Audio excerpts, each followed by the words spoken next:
Quebec City Quick Trip Adventures Itinerary. Download. Top things to do in Quebec City, Canada. Quebec City feels like a mini Paris/London combo with a very friendly vibe.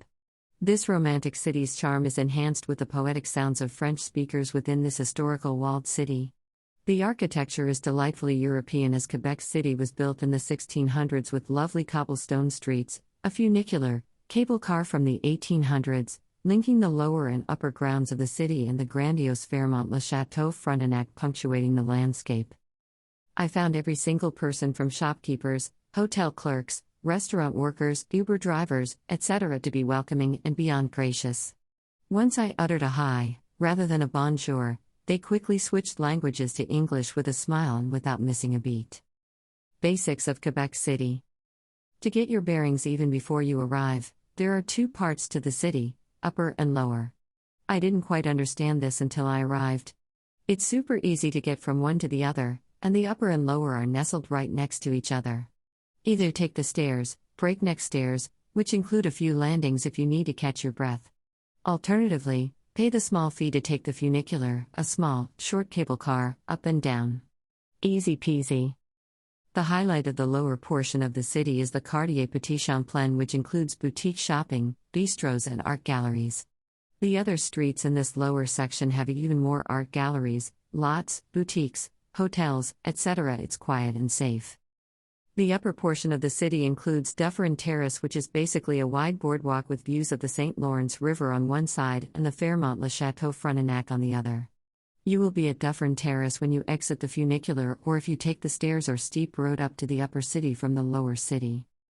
There is a lot more to this upper city, many lively cobblestone streets with beautiful churches, town squares, all types of restaurants and cafes, boutiques, and very interesting history.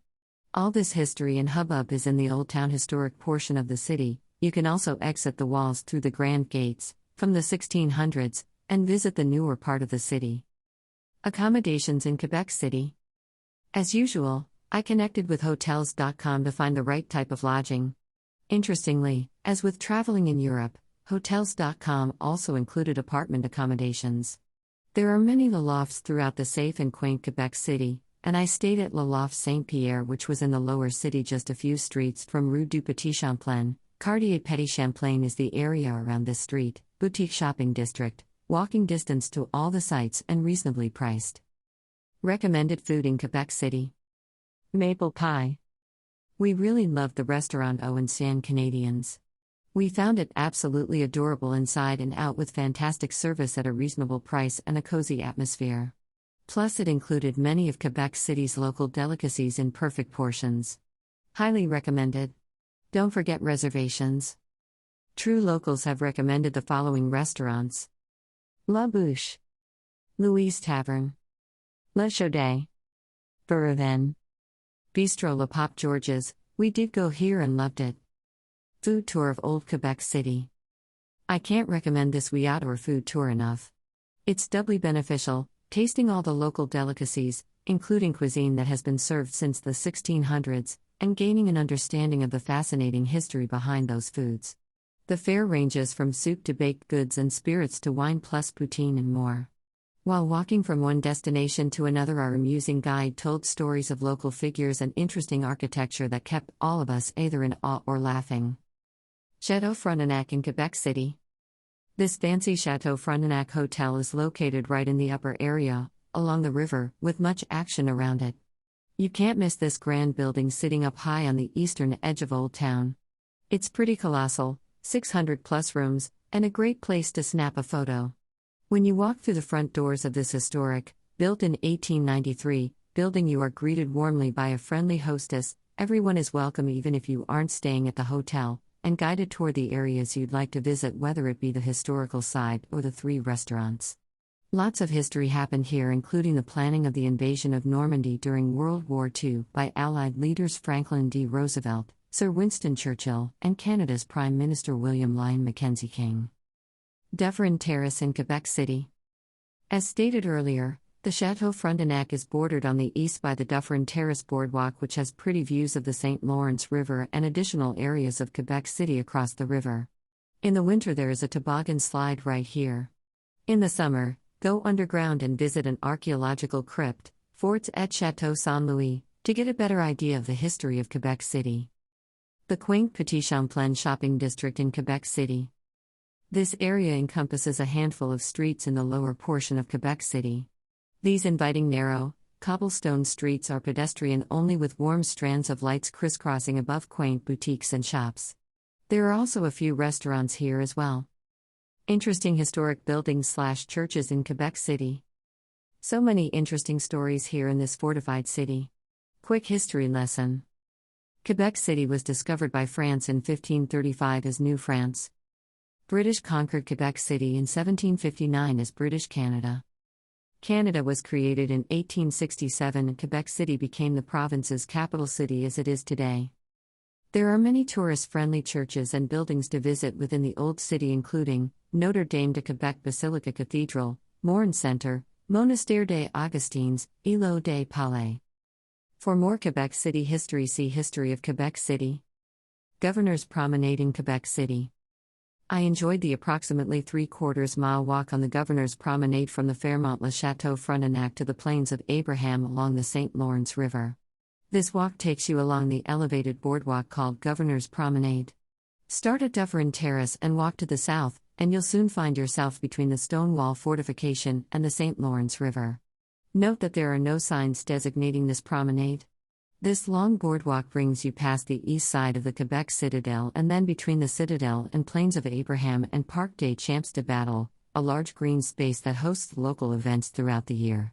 This boardwalk is one of two options to walk to the Citadel for a tour. The other being the streets through Old Town. Quebec Citadel. The Quebec Citadel is an impressive site along the St. Lawrence River with a storied history of protecting Quebec City from foreign invaders, including the 13 colonies. The Citadel offers a guided tour, reservations recommended, of its unique star structure and the museum, Musée Royal 22e Régiment. Horse and buggy ride in Old Quebec City. This sweet ride, pulled by a strong and mighty steed, is enchanting and lovely and recommended just after dusk.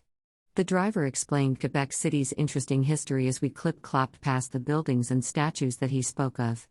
It was very entertaining after a delicious French dinner in the historic district. Montmorency Falls. This impressive waterfall is the tallest waterfall in North America. Note that it's not that wide, just tall.